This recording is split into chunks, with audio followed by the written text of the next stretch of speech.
Il y a quelqu'un qui présente la classe, c'est ça? C'est toi. C'est vous deux, allez-y. Bonjour, moi je m'appelle Margot à l'ECOCM et nous venons du centre scolaire Saint-Guilhem. Nous sommes les élèves de la 3GT ici. Et on a lu l'attrape-rêve et Maestro pour d'autres. Et on a là vous poser une petite question sur les deux livres afin d'apprendre à mieux connaître ces deux livres. D'accord, et moi j'essaie d'y répondre pas trop bêtement. On est d'accord. Bon, ok. On a 1 heure, c'est ça? Oui. Je crois, ouais, d'accord, ok. Et ben, il y a un ordre à vos questions ou c'est comme ça voilà. Vous êtes une seule classe là? Deux. Ah, deux, ah oui, voilà, oui d'accord. Oui, c'est d'accord, ok. On y va? Qui est-ce qui démarre? Levez la main peut-être pour prendre la parole. Vas-y. Pourquoi avoir fait le choix de devenir écrivain? Alors déjà, le mot écrivain, je ne l'utilise pas pour ce que je fais. Il y a un autre mot qui va mieux, c'est auteur. Le mot écrivain, on va le garder pour Victor Hugo, La Fontaine, Molière, etc. L'avantage que j'ai sur eux, c'est qu'ils sont encore un petit peu vivants, alors qu'eux, ils sont tout à fait morts. Par contre, plusieurs siècles après, on parle encore d'eux, alors que moi, je ne sais pas si on parlera de moi dans plusieurs siècles. On verra bien. Bon, donc le mot auteur, pour l'instant, c'est très bien. Écoute, il y a plein de réponses possibles à ta question. Il y a une réponse que j'aime bien parce que je crois qu'elle correspondrait à beaucoup de gens. On est tous, vous comme moi, confrontés à quelque chose qui s'appelle la réalité. Alors la réalité, c'est plein de choses qui nous entourent et auxquelles on ne fait pas attention la plupart du temps. Par exemple, on parle la même langue. Dans votre pays, en Belgique, c'est pas évident. En France, c'est assez évident que tout le monde parle la même langue. En Belgique, c'est pas évident. Il y a 3 langues au moins, c'est ça, si je dis pas de bêtises. Bon, voilà. Une autre réalité, c'est que vous êtes infiniment plus jeune que moi. Une autre réalité, c'est ce que vous vivez dans vos familles et que je ne connais pas et que je ne veux pas connaître, que je n'ai pas à connaître. Mais voilà, il y a tout un tas de choses comme ça. Et vous êtes obligé de vous lever le matin pour venir en classe, etc., etc. Bon, tout ça, ça fait la réalité. Et la plupart du temps, on n'y prête même plus attention puisqu'on est dedans. De temps en temps, c'est très agréable. Je ne sais pas, quand on tombe amoureux de quelqu'un, etc. De temps en temps, c'est presque insupportable quand il y a une mort, quelqu'un qu'on connaît, qu'on aimait, qui décède, etc. On ne peut pas y échapper. C'est comme ça se passe comme ça. Tu ne peux pas faire que tu sois né ailleurs que là où tu es né. C'est comme ça. Bon. Et puis quand on écrit, et quand on lit d'abord, ça ne compte plus la réalité. T'imagines la réalité comme une espèce d'écran, et puis tu fais, avec un cutter, tu fais une grande fente dedans, et tu passes de l'autre côté. Et là, tout devient possible.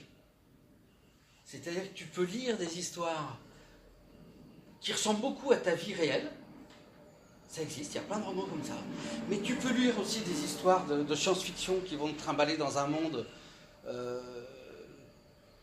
monde du 50e siècle, si tu veux, sur une planète je ne sais où.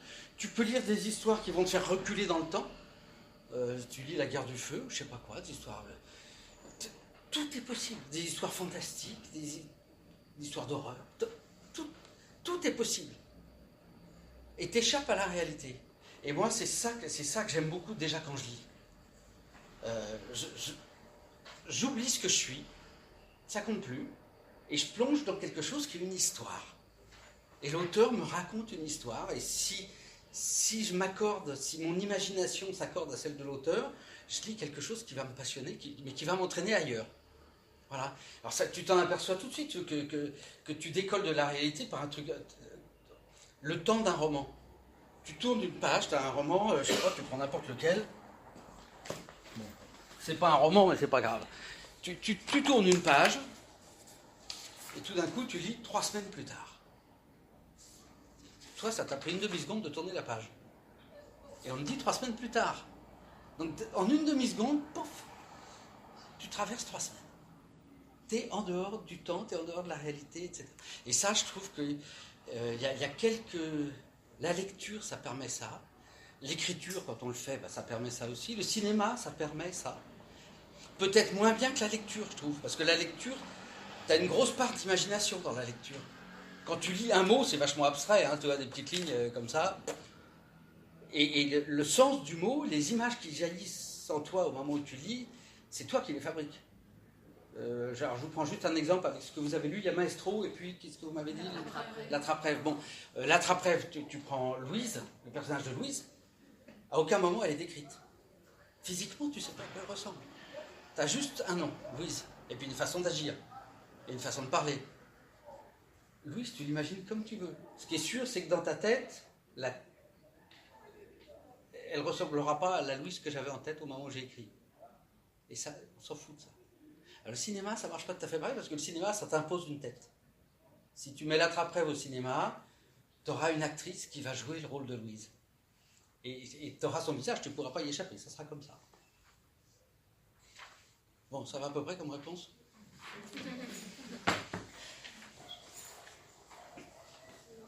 Oui, vas-y. Quelles étaient vos attentes du métier d'auteur? Bon, c'est pas vraiment un métier. Hein. Il y a beaucoup de gens, quand tu regardes, il y a beaucoup de gens qui écrivent, et puis à côté de ça, on a un autre métier. Voilà, là, on est sur le salon, on est quelques auteurs. Il y en a certains que je connais très bien, d'autres que je ne connais pas, avec qui j'ai juste discuté hier soir et ce matin, toi. Brigitte Smadja, que je connais très bien, elle a été professeure pendant des années. Là, elle vient de prendre sa retraite, mais elle a été professeure pendant très longtemps. L'autre fille que je ne connaissais pas, qui s'appelle Marie Charte, elle est bibliothécaire. Bon, comme de par hasard, ce sont des métiers qui tournent autour du livre. Mais c'est pas obligé. Moi, je connaissais un auteur de science-fiction qui était technicien dans les télécommunications. Ça n'avait aucun rapport. Il écrivait des bouquins de science-fiction, puis à côté de ça, il avait son métier de technicien. Donc, tu as souvent des gens qui ont deux métiers. Du coup, j'ai dit ça et j'ai oublié ta question. C'était quoi vos attentes du métier d'auteur? Déjà, je ne pensais pas que je pourrais en vivre un jour. Tu vois, c'était... Moi, ma famille, il y avait beaucoup de livres dans ma famille. C'est des gens qui lisaient beaucoup. Donc, je suis né dans un univers où il y avait des livres. Ce qui n'est pas obligatoire pour devenir auteur. Hein. Il y a des gens chez qui c'est exactement l'inverse. Et donc, ça a toujours été une espèce de rêve pour moi d'avoir au moins un livre avec mon nom dessus. C'est tout bête. Hein. Voilà, donc... Et puis après ça, quand j'ai commencé, quand mon premier roman est sorti, etc., j'étais insupportable, quoi. J'étais le meilleur, c'est sûr. Hein. Et puis après ça, il y a une surprise, si tu veux, voilà, c'est que ça a pu devenir mon métier. Bon, bah, pour moi, c'est quelque chose, enfin, toutes les fois que j'y pense, je me dis, mais quelle chance j'ai eue, quoi, incroyable. J'ai la chance de tomber sur des gens qui ont aimé mes livres, qui les ont édités, qui les ont publiés, qui ont réussi à ce que ça se vende, etc., etc. Donc, si tu veux, un auteur, il écrit juste l'histoire, mais si genre, je suis venu, j'ai oublié, généralement, j'emmène un manuscrit pour vous voir à quoi ça ressemble. Un manuscrit, c'est un tas de papier, comme ce que vous avez sur les genoux, sorti d'une imprimante d'ordinateur, hein, c'est pas spectaculaire du tout. Bon. Mais un auteur qui termine un livre, ça ressemble à ça. C'est un tas de papier sorti d'une imprimante d'ordinateur. Derrière, il faut qu'il y ait plein de gens qui travaillent pour que ça devienne ce que vous avez eu entre les mains. Un livre, vous avez eu chacun le même, enfin j'imagine, je ne sais pas trop comment ça a marché, mais voilà, avec les couvertures, bref, vous avez entre les mains un objet qui ressemble à un livre. Et donc l'auteur tout seul, il raconte l'histoire, mais il ne fabrique pas le livre. L'auteur tout seul, il a besoin d'un éditeur qui va choisir le livre, qui va le fabriquer. Et puis l'éditeur, il a besoin de quelqu'un qui va aller, ce qu'on appelle distribuer le livre, c'est-à-dire l'emmener chez des libraires. Et puis, après ça, vous, lecteurs, vous avez besoin de libraires qui vous vendent le livre, etc., etc. Voilà, donc tout ça, c'est des choses que j'ai découvertes au fur et à mesure. Et à chaque fois que j'y pense, je me dis, mais c'est incroyable la chance que j'ai eue, que ça marche. Enfin, au moins jusqu'à présent.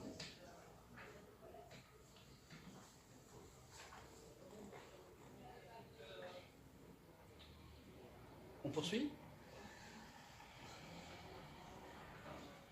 Vous voulez que je me cache derrière mon... Guidez-vous de votre fleuve. Alors la réponse c'est oui et non. Vous avez un livre là ? Je peux te le prendre ? Merci bien. Alors là, alors maintenant il n'y a plus de prix, ils mettent des catégories, 3. Mais enfin bon, ce livre-là, il doit valoir en Belgique, je ne sais pas. En France, ça vaut à peu près 8 €. En Belgique, je ne sais pas. Une dizaine, un peu plus cher. Oui, les livres sont un peu plus chers ici. Hein. Bon, en France, ça vaut 8 €, 8,50 €. Bon, on va prendre le prix, à peu près le prix belge, hein, une dizaine d'euros. Donc tu vas chez le libraire, tu achètes ça à 10 euros, d'après toi, combien il me tombe dans la poche? 2. J'aimerais beaucoup. C'est moins. Pas 50. C'est moins. C'est 1 euro. C'est à peu près ça. Hein. C'est-à-dire qu'en gros, c'est 10% du prix du livre. Voilà. Vous prenez le livre, vous divisez le prix par 10, hop, et royalement, toutes les fois qu'il y en a un qui est vendu, moi, je gagne à peu près 1 euro. Alors ça, c'est sur un livre qui vaut 10 euros. J'ai des bouquins qui sont parus chez un autre éditeur, dans une collection de poche, qui vaut 6 euros. Les bouquins valent 6 euros. Et puis les droits d'auteur sont un peu plus bas. Donc royalement, sur ceux-là, quand il y en a un de vendu, moi, je gagne à peu près 35 centimes. Voilà, les droits d'auteur, ça doit être à peu près ça sur ces livres-là. Bon, voilà. Donc, ce qui veut dire que pour en vivre, il faut qu'il y ait beaucoup de livres vendus. Alors, je pourrais à peu près en vivre. D'une année à l'autre, ça varie, mais enfin, je pourrais à peu près m'en sortir. Mais on ne sait jamais combien de livres vont être vendus. On ne peut pas le prévoir. Et donc, à côté, moi aussi, comme les gens dont je parlais tout à l'heure, moi, j'ai un autre métier qui est aussi dans les livres. C'est-à-dire que je suis... alors, le terme technique, c'est rédacteur de site internet. C'est-à-dire que quand vous allez sur le site internet de cet éditeur, on est 5 rédacteurs. Donc, 1/5 de ce que vous allez lire a été écrit par moi. Donc, je présente les livres des autres sur ce site internet. Voilà, ce qui est un boulot assez intéressant parce que ça veut dire que je rencontre les autres auteurs, je les fais parler sur leur travail. Je leur pose les questions que vous me posez en ce moment. Voilà, comment est-ce que vous avez commencé, comment est-ce que vous écrivez, d'où viennent vos idées, etc., etc., etc. Et à partir de là, je présente leurs livres sur Internet. Donc ça, c'est un métier pour lequel je suis salarié régulier, ce qui permet d'avoir des revenus à peu près stables. Parce que ce que je ne vous ai pas dit, c'est que les droits d'auteur, on les touche une fois par an. Voilà, la plupart des gens que vous connaissez sont salariés, c'est-à-dire qu'ils gagnent une certaine somme d'argent chaque mois. Et quand on est auteur, c'est pas une fois par mois, c'est juste une fois par an. Voilà, alors ça fait une assez grosse somme quand on la reçoit, bien sûr. Après ça, il faut la diviser en 12 mois pour tenir jusqu'à l'année suivante. Voilà. Tu es au courant de presque tout.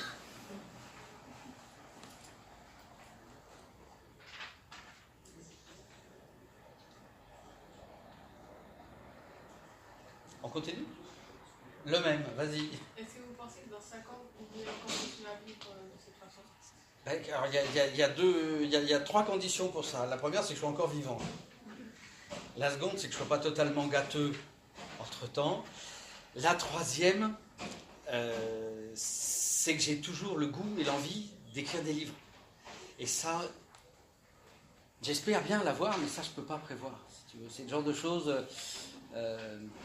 si tu veux, à l'heure actuelle, j'ai beaucoup de projets d'écriture. J'ai bien plus de projets en tête que de temps pour les écrire. Je pourrais, je sais pas, j'ai 7 ou 8, peut-être même plus, projets possibles. Voilà, mais je peux en écrire qu'un à la fois. Et ça prend du temps. Donc rendez-vous dans 5 ans, on verra. Oui. Avez-vous beaucoup voyagé? Il y a sûrement des gens qui ont voyagé beaucoup plus que moi. Bon, moi j'ai la chance d'avoir quand même pas mal voyagé. Et puis dans des pays où on va pas forcément très très souvent, toi. Donc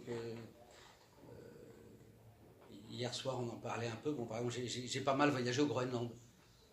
C'est pas franchement une région très touristique. Voilà. Donc, y compris en allant très au nord. Voilà. Donc, mais bizarrement, si ta question c'est est-ce que vous avez beaucoup voyagé pour écrire, j'ai aucune histoire qui se passe au Groenland. Je peux te raconter ce que j'ai vu, je peux te montrer des photos sur mon petit ordinateur, tout ce que tu veux. J'ai pas trouvé d'histoire à raconter là-bas. Alors par contre, il se trouve que j'ai un fils qui travaille en Amazonie, vraiment en pleine forêt amazonienne. Lui, je suis allé 2 fois le voir déjà. Et alors là j'ai trouvé des histoires à raconter. Voilà, là, il y a un livre qui s'appelle Itahuapa, qui se passe en pleine Amazonie. Voilà. Mais tu vois, c'est pas forcément parce qu'on voyage qu'on a des idées. Là, je suis en train de travailler sur un livre qui se passe en Papouasie, Nouvelle-Guinée. Vous voyez où c'est la Papouasie, Nouvelle-Guinée? En gros, vous avez l'Australie. Vous allez complètement à l'est de l'Australie, au nord-est de l'Australie. Et il y a une très grosse île qui est en face du nord-est de l'Australie, c'est la Papouasie-Nouvelle-Guinée. Entre les deux, vous avez un détroit de mer qui est très redoutable, c'est une très très mauvaise mer, les marins redoutent ce coin-là. Ça s'appelle le détroit de Torres. Voilà. Bon, il y a longtemps déjà, puisque c'était en 2001, je suis allé en Indonésie. Et tout à fait à l'est de l'Indonésie, il y a une partie de la Papouasie-Nouvelle-Guinée qui fait partie de l'Indonésie. C'est une île qui est coupée en deux, il y a une partie indépendante, une partie qui fait partie de l'Indonésie. Et à l'époque, j'avais commencé à écrire une histoire qui se passait là-bas, puis je ne sais pas pourquoi, j'ai laissé tomber. Et puis il y a quelques mois, je suis retombé sur ce que j'avais écrit en 2001, donc ça fait 16 ans, quoi. J'ai revu ça, et je me suis dit, mais c'était pas mal ce truc-là. Et donc en ce moment, je suis en train de retravailler sur cette histoire qui remonte, je te dis, à 16 ans, à l'époque où j'avais. Enfin, qui remonte à une période de 16 ans, et sur une histoire que j'avais commencé à écrire et que j'ai jamais terminée. Voilà, j'ai repris tout là. Donc les voyages, ça peut soit donner des bouquins, soit donner juste le souvenir d'un voyage. Voilà.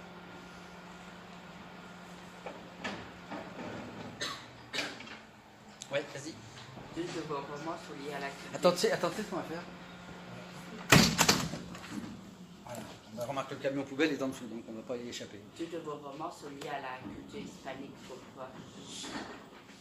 C'est le hasard. C'est vraiment le hasard. Alors il y a Maestro, et l'autre c'est les jeux de Rosa Andersen, c'est ça, voilà, ouais.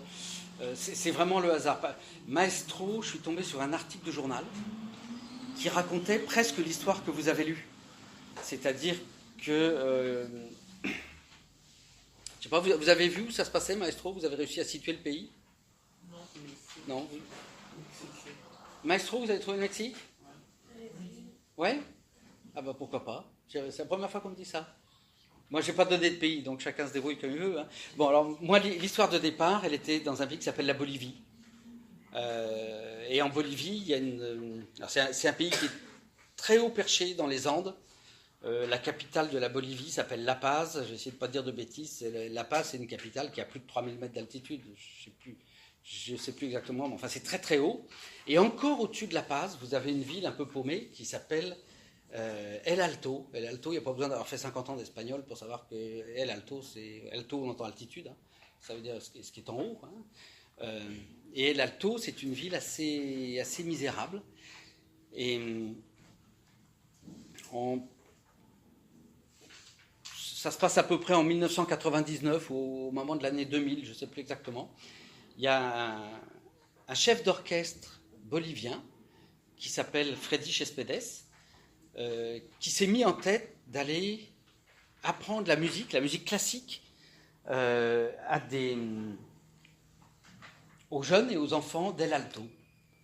Alors, c'est-à-dire des jeunes, des enfants qui n'ont jamais mis les pieds à l'école, qui ne savent pas lire, qui ne savent pas écrire, qui vivent dans la rue. Si on était à El Alto aujourd'hui, il y en aurait une bonne part d'entre vous qui seraient dehors dans la rue, en train de fouiller dans les poubelles pour trouver de quoi manger à midi. Si moi je suis un touriste et que je passe par là, vous seriez certainement en train d'essayer de me piquer mon portefeuille, c'est sûr. Ou de me cirer mes chaussures pour voilà, le petit boulot de Saturnino, etc., etc. Vous seriez certainement, la grande majorité d'entre vous ne serait pas là dans une salle chauffée en train d'écouter un type parler de bouquins, quoi. C'est sûr. Hein. Bon, et donc ce chef d'orchestre, Freddy Céspedes, s'est dit, mais moi tout ce que je sais faire c'est de la musique, et je peux peut-être leur apprendre à jouer de la musique classique.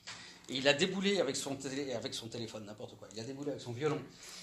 Là-bas, il a joué devant les gens, puis comme souvent, quand il y a un musicien des rues, bah, les gens se sont liés autour de lui, ils l'ont écouté, et à la fin, il leur a dit, je peux vous apprendre à jouer de la musique comme moi. Et il a ouvert une école de musique à El Alto, gratuite,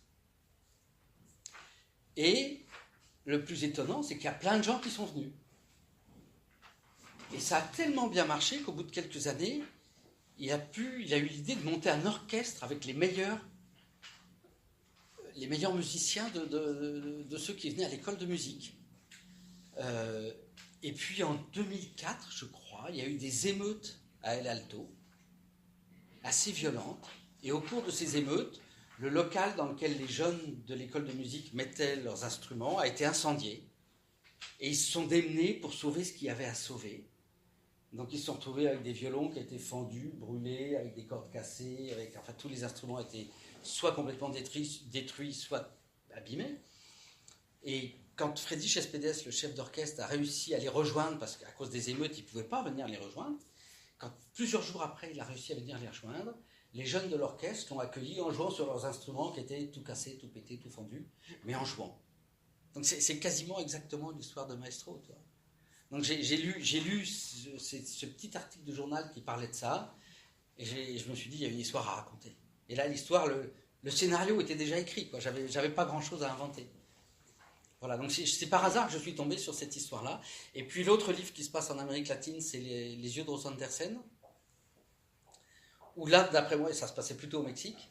Et en fait, la première idée que j'ai eue de ce livre, c'est pas au Mexique, c'est au Maroc, où vous avez 2 villes espagnoles, mais qui sont au Maroc, sur le territoire du Maroc. Donc il y en a une qui s'appelle Ceuta, l'autre qui s'appelle Melilla. Et donc c'est des villes européennes sur un territoire marocain, des villes riches, on va dire, dans un pays qui l'est beaucoup moins.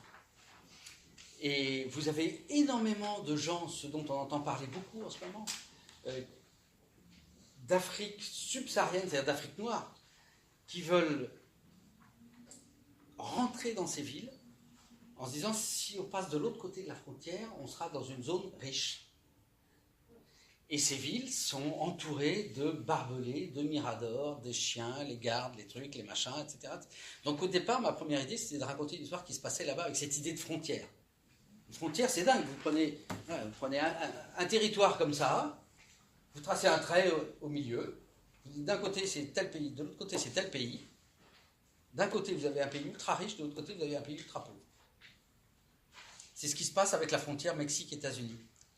Et quand j'étais parti écrire donc cette histoire sur la frontière entre ces villes dont je viens de vous parler et puis le Maroc, et j'ai rencontré un journaliste, un photographe, qui avait fait tout un reportage sur la frontière mexicaine et qui m'en a parlé. Et je me suis dit, mais c'est bien plus fort sur la frontière mexicaine, où vous avez d'un côté les États-Unis, pays ultra puissant, ultra riche, tout ce que vous voulez, et de l'autre côté un pays qui n'est pas très pauvre, mais dans lequel il y a quand même beaucoup de pauvreté, qui est le Mexique. Et vous avez juste une frontière entre les deux. Vous passez de l'autre côté, vous êtes en zone riche, si on peut dire. Vous retraversez, vous retombez en zone pauvre. Et c'est juste une ligne, c'est rien. Vous pouvez avoir un pied de chaque côté de la frontière. Bon, et ça, c'est des choses que je trouve assez intéressantes, quoi. Et le début des yeux de Ross Andersen, c'est un grand-père qui emmène ses petits-enfants sur ce qu'on appelle des mesas. Les mesas, c'est des plateaux tout plats. Vous imaginez, vous avez la plaine, puis vous avez une espèce de truc qui surgit comme ça. Hop, et au-dessus, c'est tout plat. Et il emmène ses petits-enfants sur la mesa, il est du côté mexicain, hein, et puis il montre à ses petits-enfants les villes américaines qu'on voit de l'autre côté de la frontière. C'est la tombée du jour, les lumières s'allument, les villes commencent à briller, et le grand-père raconte à ses petits-enfants, il dit, mais regardez là-bas, de l'autre côté, là c'est la richesse. Et lui, il invente complètement, il dit, mais là-bas, vous imaginez pas, les trottoirs sont en argent, les toitures sont en or, les femmes ont des yeux verts comme les billets des dollars, comme les dollars, etc. Enfin, lui, il est parti, il est barré en plein délire. Hein. Voilà. Et ces petits-enfants vont peu à peu, enfin, il y a toute une histoire qui fait que sa famille va finalement tenter de traverser et de passer du côté américain. Et ça se passe très mal, parce qu'évidemment, les Américains, on entend ça avec Trump en ce moment, où ça ne s'améliore pas du tout, mais les Américains ne sont pas du tout prêts à ce qu'il y ait des quantités de Mexicains qui passent de leur côté. Voilà, donc, cette histoire de frontière, je la trouve toujours très intéressante, quoi. D'un côté, on parle telle langue, de l'autre côté, on parle telle autre langue. C'est complètement artificiel. Moi, j'habite en France, je suis venu en Belgique, tout d'un coup, il y a mon petit téléphone qui fait bzzz dans le train, je regarde, ah, vous êtes passé en Belgique. Bon. Le train, il serait arrêté juste avant, j'étais encore en France, mais non, on est passé de l'autre côté.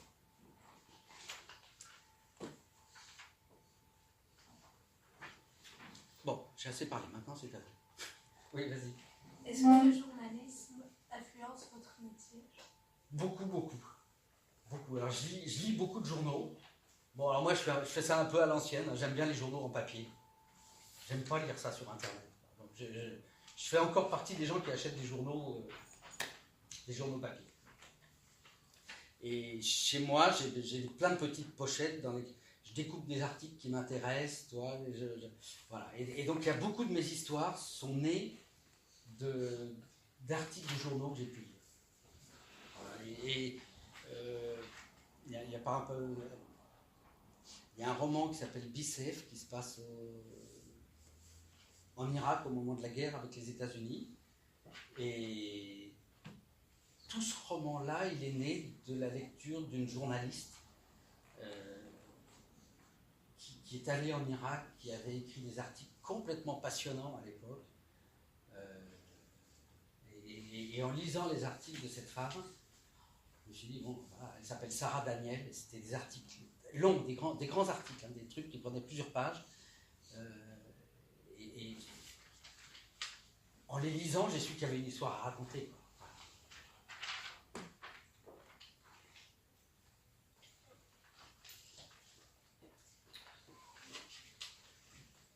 Vas-y. Avez-vous un rituel pour écrire? Non, pas tellement. Non. J'écris souvent en écoutant de la musique. Alors, par exemple, pour un livre comme Maestro, ça va presque toi. Alors, effectivement, bon, en écrivant Maestro, j'écoute pas forcément du heavy metal. Hein. C'est plutôt Mozart, Bach, Vivaldi, enfin, tu vois, c'est ce genre de choses, quoi. En écrivant La Trappe-Rêve, j'écoutais beaucoup une chanteuse américaine qui n'est pas du tout connue en Europe, qui s'appelle Natalie Merchant, qui est une fille que j'adore. Elle a une voix super, elle a des orchestrations qui sont à la limite du rock et du folk, enfin voilà, c'est tout ce que j'aime. Voilà, voilà, pour moi, La Trappe-Rêve est liée à cette chanteuse américaine. Donc voilà, le seul rituel que j'ai, c'est la musique. J'écoute comme très souvent de la musique en écrivant. Sinon, j'écris souvent à la campagne, si tu veux tout savoir. Et donc, la maison que j'habite, c'est la dernière maison d'un petit village. Donc devant moi, il y a un petit chemin qui passe en bas de la maison. Derrière, il y a une rivière, un petit pré ridicule, et derrière, c'est la forêt. Voilà. Et en fait, c'est là que j'aime bien écrire. Demain soir, j'y suis. Oui. Est-ce que la musique vous influence beaucoup quand vous écrivez? Je ne sais pas si elle m'influence, elle m'accompagne. Alors j'ai écrit plusieurs romans dans lesquels la musique avait de l'importance, quoi. Alors il y a Maestro, bien sûr. Il y en a un autre qui s'appelle Bicef, où là c'est plus le rock. Alors moi je suis d'une génération rock. Voilà. Moi quand j'avais votre âge, un peu plus vieux, j'avais les cheveux là, et on écoutait Deep Purple, King Crimson, enfin voilà, des gens que vous n'écoutez pas du tout aujourd'hui, Led Zeppelin, tout ça. Et j'ai toujours beaucoup de plaisir à écouter Led Zeppelin. Quand je suis tout seul en voiture, je me mets du Led Zeppelin à fond les ballons. J'adore ça, quoi. Je retrouve ces grandes envolées c'est très lyrique, tu vois. Tu as des grandes envolées de guitare que je ne retrouve pas dans la musique contemporaine, quoi, enfin actuelle, que je trouve souvent un petit peu emmerdante, mais c'est parce que je suis un vieux con, c'est pour ça. Hein. Voilà. Alors moi j'ai un fils qui s'occupe de son, qui travaille pour des festivals, pour des salles de rock, de trucs comme ça, etc. De temps en temps, il m'emmène, il me propose d'aller écouter des concerts pour lesquels il travaille, tu vois. Je dois dire que les 9/10 du temps, j'aime pas. C'est pas de la musique qui me convient, quoi. Voilà. Et je suis resté très attaché à la musique que j'écoutais quand j'avais 20 ans, 20-30 ans, quoi. C'est comme ça, ça ne se refait pas. Ouais. Vous préférez écrire à l'ordinateur ou à la main? Alors il y a les deux. Quand j'écris, alors déjà quand je me balade, bon, je vais te montrer un truc qui est absolument pas spectaculaire, mais étant donné que je l'ai là, voilà. Donc j'ai toujours un petit carnet comme ça. Voilà, alors c'est un peu le bazar, il y a des feuilles, il y a des trucs, tu vois, et puis étant donné que c'est complètement le bazar quand même, c'est aussi écrit dans l'autre sens. Bon, voilà. Donc ça c'est un petit peu le truc spontané. Tu vois, je passe devant une librairie, je vois un titre de livre, je me dis tiens, ça c'est peut-être intéressant, donc je le note. Dans la rue, j'entends une phrase, je me dis, oh là là, c'est pas mal cette phrase-là, hop, je garde. Voilà, donc ça c'est quoi? C'est mon petit truc de tous les jours. Après ça, quand j'écris par livre, j'ai un grand cahier. Et là, c'est vraiment ma boîte à outils pour le livre sur lequel je travaille. C'est-à-dire que dedans, je colle des articles de journaux, je note des phrases, je note des mots, je note des... Par exemple, les noms des personnages. C'est tout bête. Comment vont s'appeler les personnages d'un roman? Tu commences ton histoire. Quel nom je vais leur donner? Alors, moi, je fais des grandes listes. Je mets des noms qui me passent par la tête. Et puis, j'essaye. Je dis, tiens, ce nom-là, ah, pourquoi pas? Saturnino? Pourquoi pas? Toi, etc. Bon. Et puis, si je vois qu'en cours d'écriture, ça ne va pas, je change. Je prends un autre prénom. Tu vois, je peux modifier. Voilà, donc ce cahier-là, c'est un peu mon cahier de... C'est ma boîte à outils. Tout ce qui est nécessaire à mon roman se trouve là-dedans. Et après ça, quand j'écris, c'est sur l'ordinateur, en faisant plein de versions. C'est-à-dire que j'écris une première fois. Alors de mon point de vue, la première fois, c'est jamais bien. Et puis je reprends tout, je réécris une seconde. Alors quand je dis que je réécris, je relis, puis je corrige, je modifie une seconde fois. Et puis ça peut arriver à 20 ou 25 versions comme ça. Hein.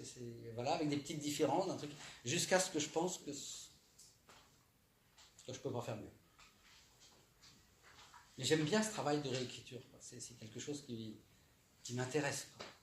Et parfois, je vois certains... On peut faire l'essai peut-être pour un bouquin, je sais pas si on a encore un peu de temps, surtout je ne sais pas si ça vous intéresse. Mais je peux regarder sur les bouquins que j'ai là en réserve. J'en ai sûrement plusieurs exemplaires. Fils de l'Ursari, je ne sais pas combien j'ai de...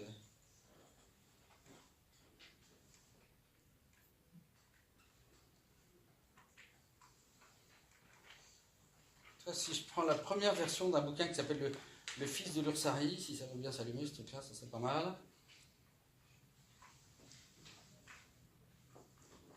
Voilà, j'essaie de prendre ça, puis je prends, je sais pas, ce truc-là.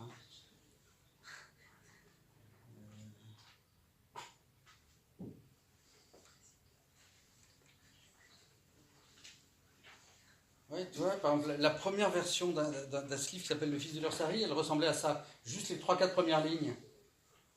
T'en mets une bonne couche, hein, Cypriane, bien partout. Si j'en mets trop, Martou va te dévorer tout cru. Mon père a eu un petit rire, comme si je venais de sortir une bonne blague. La vérité, c'est qu'à 2 ou 3 reprises, c'était pas passé très loin. Première version, ça commence comme ça. Seconde version, un matin, Mitza est morte. C'était notre camionnette. C'est le même bouquin, mais ça démarre pas de la même façon. Voilà. Et puis après ça, je peux regarder plein d'autres versions. Et voilà, c'est ça que j'aime dans l'écriture aussi, c'est que tu écris, puis au fur et à mesure, tu as d'autres idées qui se mettent en route, et puis le roman, il prend forme au fur et à mesure. Il ne faut pas s'imaginer qu'on a le roman en tête au moment où on va l'écrire, et qu'après ça, on se met à l'écrire. On commence à écrire, et puis tout d'un coup, il y a une idée, on se dit, ah mais ça serait bien mieux si je démarrais comme ça. Donc et puis ça se fabrique peu à peu, vraiment. Ça se bâtit peu à peu, quoi, comme une maison. Pièce par pièce. Ça va, vous tenez le coup, je n'écrase pas trop de paroles, là, c'est bon. Vas-y. D'où vous êtes venu l'idée d'écrire l'attrape-rêve? Alors l'attrape-rêve, j'ai une énorme passion pour les écrivains américains.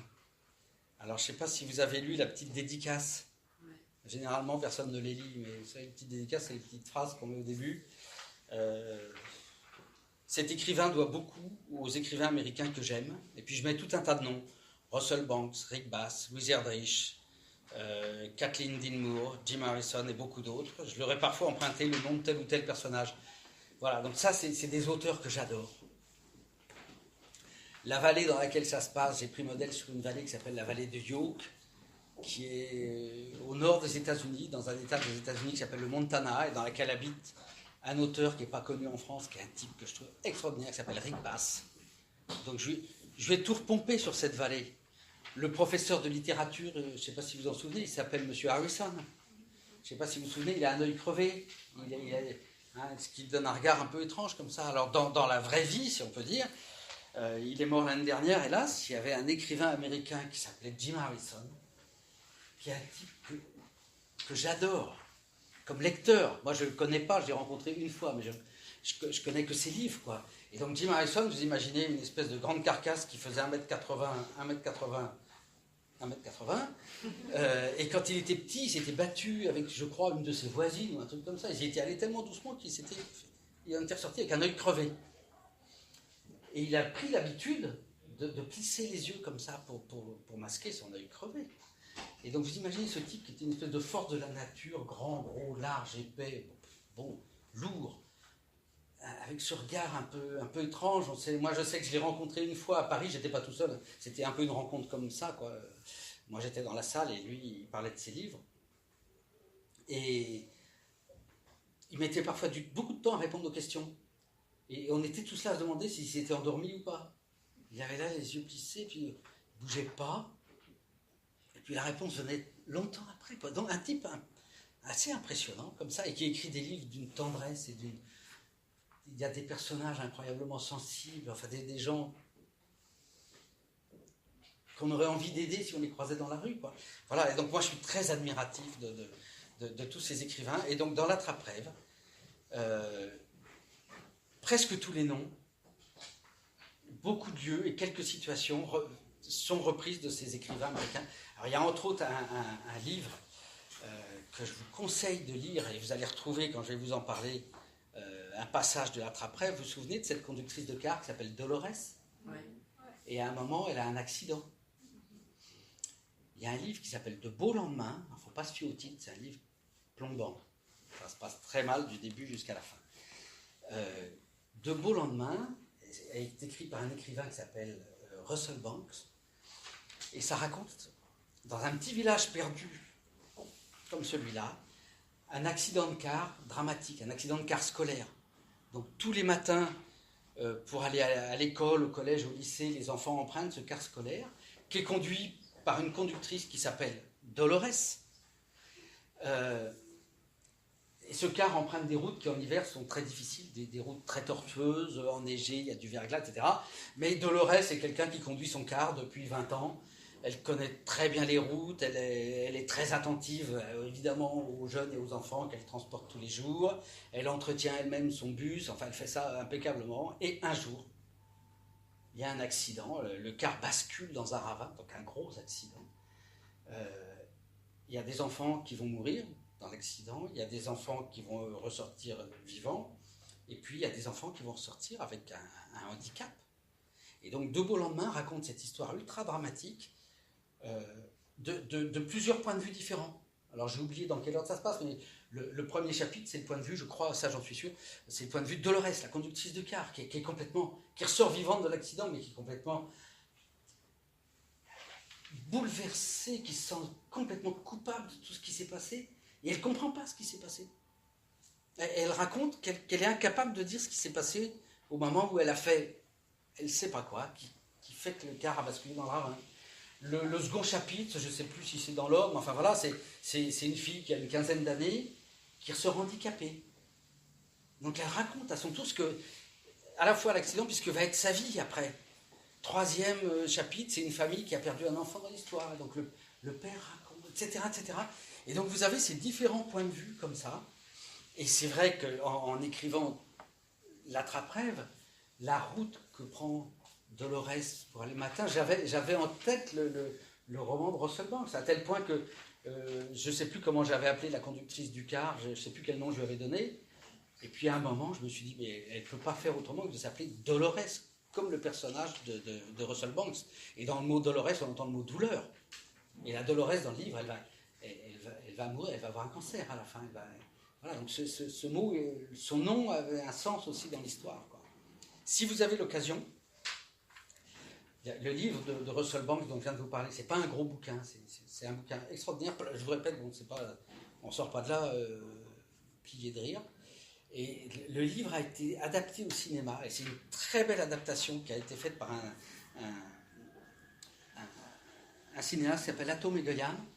Et j'ai le souvenir du début, alors ça fait longtemps que je ne l'ai pas vu, donc j'espère que je ne me trompe pas, mais Le début, c'est ces paysages tout blancs du Montana. Donc vous imaginez, on est en pleine montagne, il a neigé. C'est tout blanc, tout blanc, tout blanc, tout blanc. On voit juste une petite ligne qui traverse l'écran, c'est la route. Et il y a une musique très lancinante, très douce, un peu... On sent que cette musique cache quelque chose, quoi. Et on voit un petit car, vous savez, des petits cars de scolaires américains, ils sont des petits cars jaunes, là, qui arrivent et qui traversent l'écran. Tout petit, on dirait un petit tiret jaune, comme ça, qui traverse l'écran tout doucement, dans cet immense paysage. Enfin, c'est le générique de début. Et l'histoire démarre après. Si vous avez l'occasion de voir ce film, scotchant. Terrible et scotchant. C'est magnifique, c'est certainement un des films que j'ai le plus souvent vu. Bon, faut pas que ça vous plombe l'atmosphère non plus, les histoires. Oui, pardon. Est-ce que vos livres s'inspirent-ils de faits réels? Très souvent. Très souvent. Mais si tu veux... Comment dire Bon, toi, pour Maestro, par exemple, j'ai parlé de ce qui avait été à l'origine de Maestro, cette histoire de chef d'orchestre, etc., etc. Mon livre, il ne raconte pas une histoire vraie. Donc, ça part d'un fait réel, mais c'est pas ça que je vais te raconter. Je vais te raconter une histoire qui est un peu à côté, un peu en dehors, tu vois. Il y a une chose que j'aime bien dire. Quand tu lis un roman, c'est un peu comme si l'auteur te racontait une histoire. Et cette expression, raconter une histoire, tu la mets au pluriel, ça devient raconter des histoires. Et raconter des histoires, ça veut dire mentir. Quand tu as un petit gamin qui est là, je sais pas, c'est une expression que j'utilise en Belgique, je pense aussi. Non, ça, vous ne connaissez pas cette expression-là? Quand il y a un petit gamin qui est en train de vous faire un mensonge, toi, tu es en train de me raconter des histoires. Ça veut dire que tu es en train de me mentir. Et c'est exactement ce que je fais. Je te raconte des histoires. C'est-à-dire, je ne te raconte pas la réalité, ça c'est le travail d'un journaliste. Je parle de la réalité, mais je te raconte plus que ça. Enfin, plus, je ne sais pas. Je te raconte autre chose que la réalité. Donc je parle du vrai, mais je te raconte du faux, de la fiction, du roman, des histoires. Vas-y. Peux-tu envisager une suite pour l'attraper? Non, ça je ne sais pas faire des suites. Non. Si tu veux la suite, faut y penser dès le début. Il faut que tu saches que ton roman, ça va être bâti en 2 ou 3 ou 4 parties.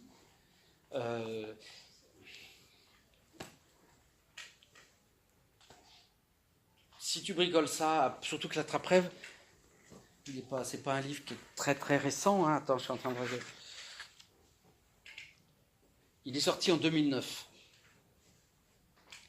Donc je ne vais pas refaire une suite presque 10 ans plus tard, tu vois, ça colle pas, quoi. Et j'aime bien que mes romans se terminent sans que tu saches trop ce qui va se passer, quoi. Alors c'est vraiment frustrant en plus, là, comme fin. Alors, à demander pas, tu te dis, attends, il a oublié un chapitre ou quoi? Là, ça s'arrête comme ça, un peu en suspens, quoi. T'attends la suite elle est dans ta tête. Et c'est vrai que souvent mes romans s'arrêtent comme ça. Peut-être que je ne sais pas finir aussi.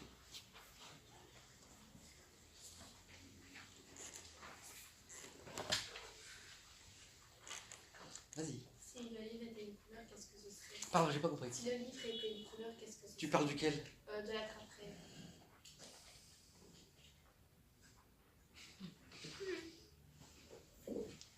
Question étrange.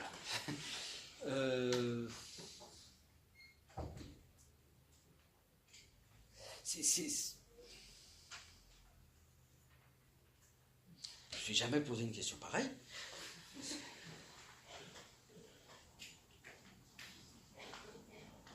J'allais dire le blanc à cause de la neige, etc. Mais je ne sais pas si c'est une bonne idée, ce truc-là.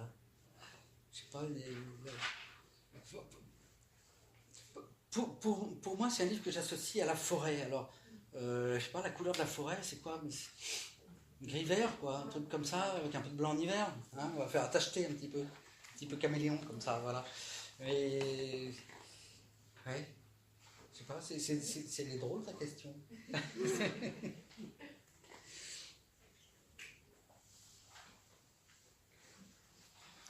Est-ce que vous avez d'autres d'autres questions, des critiques ou des remarques Vas-y. Quelle est la question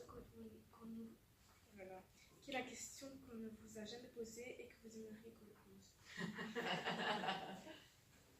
Alors, je ne peux pas dire qu'on me l'a jamais posée, mais il y a une fois, il y a une question, une fois qu'on m'a posée. Alors, je ne sais pas si j'ai aimé qu'on me la pose, parce que c'est une question qui m'a un peu déstabilisé.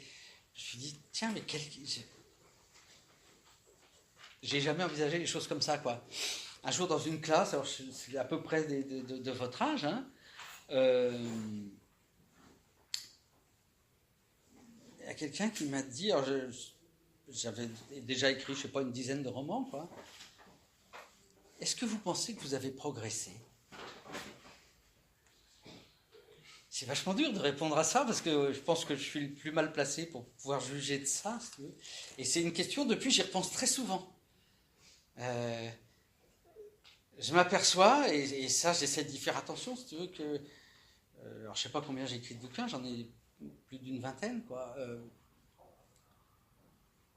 Je m'aperçois qu'il y a des situations qui reviennent.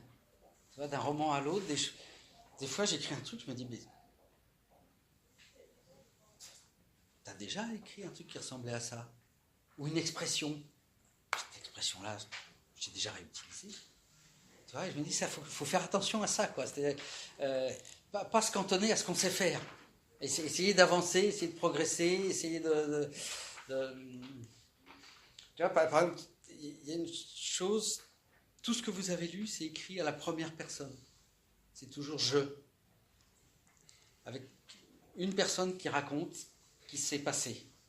Alors le « je », c'est une écriture, j'aime bien utiliser le « je » quand j'écris, parce que tu peux être à la fois dans l'intimité d'une personne, dans ce qu'elle ressent, et puis dans l'extériorité, je ne sais pas quel mot employer, de cette personne, c'est-à-dire ce qu'elle voit, ce qu'elle entend, ce qu'elle ressent sur sa peau, etc. etc. Donc tu as un pied dedans, un pied dehors, si j'ose dire. Quand on écrit avec le « il » ou « elle », j'ai toujours l'impression de choses un peu artificielles quand tu écris une phrase, toi, elle pensait que... comment tu sais qu'elle le pensait, gros malin? Tu vois, donc j'aime bien, le « je », j'aime bien. Et je suis en train de me poser la question de savoir si le roman sur lequel je travaille en ce moment, que j'ai un peu commencé à écrire, hein, j'ai quelques pages déjà, et je me dis, et si tu essayais d'écrire avec « il » ou « elle », changer complètement ta façon de faire, quoi.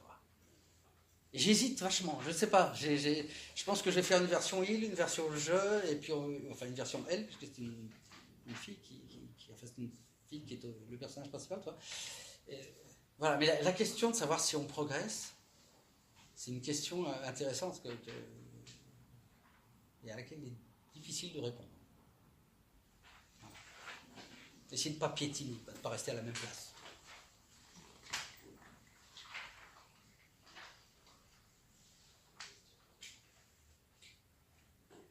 Pardon, vas-y. Dans l'un des livres que vous avez écrits, est-ce que vous vous êtes inspiré de votre propre vie? Alors ça peut... Pardon. Ça peut arriver, sauf que tu t'en aperçois pas. Un roman... Alors tu as des gens qui te diraient exactement le contraire de ce que je vais te dire. On va dire, pour moi, un roman, c'est au carrefour de 3 directions. Tu as une direction qui, dans ce que je fais, est très importante, c'est la documentation. Voilà, donc je me documente énormément pour écrire ce que j'écris. Tu as une autre direction qui est importante, c'est l'imagination. Bon, c'est ce que j'ai dit en répondant d'ailleurs à ta question tout à l'heure, en disant que ce n'est pas des histoires vraies, ce sont des histoires imaginées, ce sont des fictions.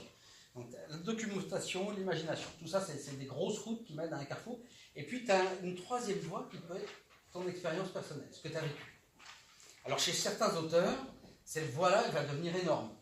Tu as certains auteurs qui écrivent uniquement à partir de leur intimité, d'eux-mêmes, de ce qu'ils ont vécu, de ce qu'ils ressentent, de leur enfant, de leurs amours, etc., etc. Voilà. Et puis tu as d'autres auteurs, je pense que j'en fais plus partie, qui écrivent à partir de ce qui se passe autour d'eux, et qui ne parlent pas beaucoup d'eux-mêmes. Alors moi, de temps en temps, ça m'arrive de glisser quelque chose que j'ai vécu, mais je ne vais pas te mettre une petite note en bas de la page en disant ça m'est vraiment arrivé. Ça serait ridicule. ça passe dans l'histoire. Alors je peux te donner un exemple dans un livre que vous n'avez pas lu, qui est un des tout premiers, qui s'appelait L'Oasis. Et à un moment, la mère du personnage est hospitalisée. Et lui, il n'a pas le droit d'entrer, il n'a pas le droit de la voir dans sa chambre, pour des raisons sanitaires, tu vois. Donc, il va dans le jardin de l'hôpital, il est en bas, sa mère est dans une chambre quelque part dans les étages, et sa mère s'approche de la fenêtre, et le seul contact qu'il a avec sa mère, si on peut appeler ça un contact, c'est un petit geste de la main, comme ça. Sa mère, derrière la vitre, elle lui adresse un petit coucou de la main, et lui, il est en bas dans les jardins, et il répond. Voilà. Et ça, c'est une scène que j'ai vécue des dizaines de fois quand j'étais enfant, où ma mère était très gravement malade. Elle a été hospitalisée pendant des mois et des mois et des mois, et on n'avait pas le droit, nous, les enfants, à l'époque, je crois que maintenant ça a changé, hein, mais à l'époque, nous, on n'avait pas le droit de rentrer dans la chambre. Et donc, je me souviens que mon père, le week-end, nous emmenait, mes frères et sœurs et moi, dans les jardins de l'hôpital. Puis on était là, en randonnion, toc, la tête levée, et puis il y avait notre mère qui était dans la chambre là-haut, et on échangeait un petit bonjour comme ça. Bon, cette scène-là, que je connais par cœur pour l'avoir vécue, je te dis, des dizaines de fois, elle collait bien avec ce que j'étais en train d'écrire. Donc hop, j'ai repiqué ce petit souvenir d'enfance, je l'ai mis dans mon roman. Maintenant, toi, si tu lis L'Oasis, tu t'aperçois absolument pas que c'est une histoire que j'ai réellement vécue. Et je te dis, je ne vais pas mettre une petite note pour dire ça c'est vrai. Je l'ai vécu quand j'avais 8 ans. Quoi. Voilà. Donc ce qu'il faut, c'est que quand je mêle des souvenirs personnels, il faut que ça rentre dans ce que j'écris.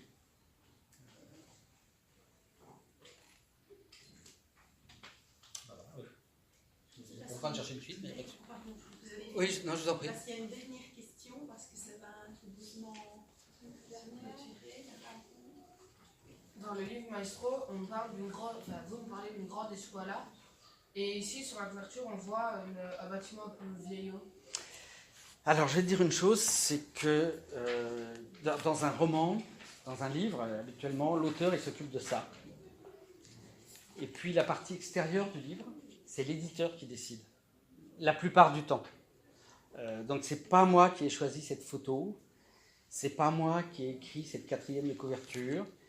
Parfois même, c'est pas moi qui ai choisi le titre. Tu vois alors moi, je peux proposer un titre, et puis l'éditeur me dit « ton titre, ça me va pas ».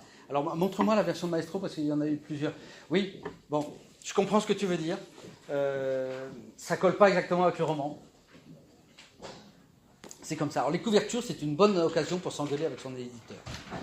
Enfin, moi, très souvent, j'ai eu des couvertures où les bras m'en tombaient, quoi. J'ai dit « mais attends ». D'où ça sort, cette couverture? Ça colle pas du tout. Quoi. Bon. Alors, depuis 3-4 ans, je propose des couvertures et il se trouve qu'à chaque fois, ça a été accepté. Donc, je suis peut-être en train de gagner un peu du terrain sur cette histoire-là. Mais voilà, mais il faut savoir que c'est l'éditeur. Je te dis, même un titre. Un éditeur peut très bien dire, écoute, ton titre, pour telle et telle raison, on ne va pas le prendre. Voilà, ça ne plaît pas. Bon, là, tu vois, l'attrape-rêve, par exemple, c'est pas moi qui ai trouvé ce titre. Moi, je l'avais appelé 2 ou 3 histoires d'amour. Et là, c'est ma compagne qui m'a dit, mais il est complètement cucul à praline, ton titre. Ça ne va pas du tout. 2 ou 3 histoires d'amour, c'est nul. Et donc on a cherché, et puis voilà, on est tombé sur l'attrape-rêve. Voilà. Moi, je suis doué pour trouver des mauvais titres. Je ne sais plus à qui il est, le livre, il est... Tiens, voilà, parce que je crois qu'il faut qu'on s'arrête derrière. Alors, écoutez, je vous remercie infiniment, et puis je vous souhaite une bonne fin de journée.